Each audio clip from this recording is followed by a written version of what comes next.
jungle.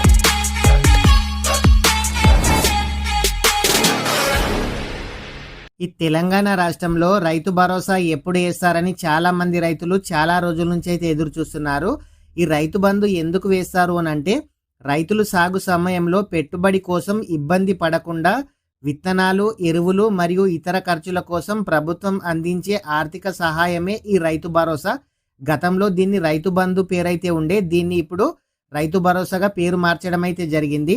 ఈ రైతు భరోసా గురించి తాజా అప్డేటు ఈ ఫిబ్రవరి 4, 2026న జరిగిన సభలో ముఖ్యమంత్రి రేవంత్ రెడ్డి గారు ప్రకటించిన ప్రకారం రాష్ట్రంలో త్వరలో జరగబోయే మున్సిపల్ ఎన్నికల తర్వాత రైతు భరోసా నిధులు రైతుల ఖాతాలో జమ చేస్తామని చెప్పడం అయితే జరిగింది. ఈ మున్సిపల్ ఎలక్షన్ తర్వాత ప్రతి ఒక్క రైతుకు రైతు ఖాతాలో ఈ అమౌంట్ అయితే జమ చేస్తారని చెప్తున్నారు. ఇదివరకు సంక్రాంతికి వేస్తామని చెప్పారు, ఇప్పుడు మాత్రం ఎలక్షన్ తర్వాత అని చెప్తున్నారు. అసలు రైతు భరోసా గురించి మీరు ఏమనుకుంటున్నారు కామెంట్ అయితే చేయండి.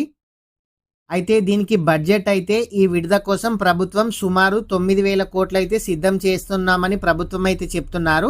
అయితే పీఎం కిసాన్తో కలిపి ఫిబ్రవరి చివరి వారంలో కేంద్ర ప్రభుత్వం పీఎం కిసాన్ నిధులతో పాటు ఈ పథకం నిధులు వచ్చే అవకాశం కూడా ఉంది. అంటే ఈ ఫిబ్రవరి చివరి వారంలో ఈ రైతు భరోసా అదేవిధంగా పీఎం కిసాన్ ఈ రెండు స్కీమ్స్ కూడా రైతుల ఖాతాలో ఈ అమౌంట్ జమ చేస్తామని అయితే చెప్తున్నారు. ఈ రైతు భరోసా గురించి పూర్తి వివరాలు ఏ తేదీన వేస్తారు, ఈ పీఎం కిసాన్ అమౌంట్ ఏ తేదీన వేస్తారు కూడా తెలియగానే కూడా మన ఛానల్లో వీడియో చేయడం అయితే జరుగుతుంది. అయితే ఈ రైతు భరోసా అదేవిధంగా పీఎం కిసాన్ అమౌంట్ ఎవరి ఖాతాలో పడతాయో చూద్దాము. ఈ రైతు భరోసా పీఎం కిసాన్ అమౌంట్ ఎవరి అకౌంట్లో పడతాయో చూద్దాము. ఇది చూసే ముందు ఇంకా ఎవరైనా సరే వీడియో కనుక లైక్ చేయకుంటే వీడియోని అయితే లైక్ చేయండి. మీరు మొదటిసారిగా మన ఛానల్ చూస్తున్నట్లయితే మన ఛానల్ని సబ్స్క్రైబ్ చేయండి. మీ ఫ్రెండ్స్ అండ్ ఫ్యామిలీ మెంబర్కి వీడియో షేర్ చేయండి. ఈ రైతు భరోసా ఎకరానికి 12,000 రూపాయలు, సంవత్సరానికి 12,000, ప్రతి 6 నెలలకు ఒకసారి 6,000 రూపాయల చొప్పున రైతుల ఖాతాలో జమ చేయడం అయితే జరుగుతుంది. ఈ 2 విడతలు వానాకాలం మరియు యాసంగి సీజన్కి అయితే నేరుగా బ్యాంకు ఖాతాల్లో రైతు ఖాతాలో జమ చేయడం అయితే జరుగుతుంది. అయితే కేవలం సాగులో ఉన్న భూములకు మాత్రమే సాయం అందుతుంది. కొండలు, గుట్టలు మరియు రియల్ ఎస్టేట్ వెంచర్లు ఉన్న వాళ్ళకైతే ఈ సాయం అయితే అందదు.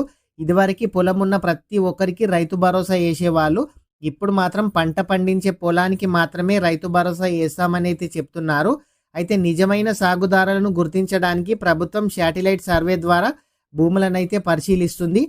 ఎవరైతే శాటిలైట్ ద్వారా ఎలిజిబుల్ ఉంటారో వాళ్లకు మాత్రమే ఈ రైతు భరోసా అమౌంట్ ఈ ఫిబ్రవరి చివరి వారంలో పడడం అయితే జరుగుతుంది.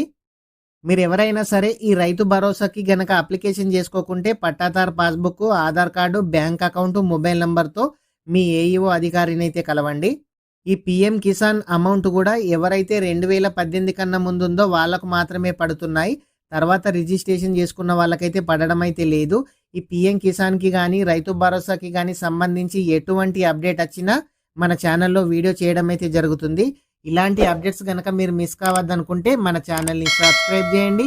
మీ ఫ్రెండ్స్ అండ్ ఫ్యామిలీ మెంబర్కి వీడియో షేర్ చేయండి. Thank you friends.